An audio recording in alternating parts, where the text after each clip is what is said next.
कथाकार परमपूज्य रमेशभाई ओझा यांनी नागनाथ प्रभूचे घेतले दर्शन।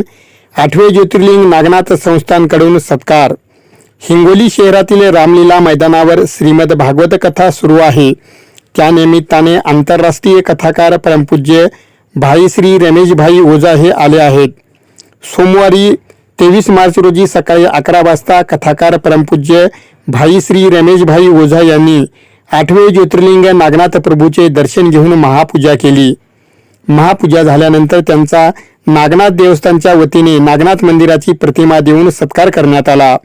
यावेळी देवस्थानचे अधीक्षक वैजनाथ पवार, पोलीस निरीक्षक GS राहिरे, व्यवस्थापक सुरेंद्र डफळ, मुख्य पुजारी तुळजादास भोपी, श्रीपाद भोपी, सुरक्षा प्रमुख बबन सोनुने, कृष्णा पाटील, नागेश माने, गणेश जगताप, जगदेव दिंडे, मुकेश पडोळे, देवा देशमुख, नामदेव पाटील, प्रवीण जोशी, प्रवीण गोबाडे, रामप्रसाद उदगिरे, गजानन उदगिरे यांच्यासह नागनाथ मंदिरातील कर्मचारी यावेळी उपस्थित होते।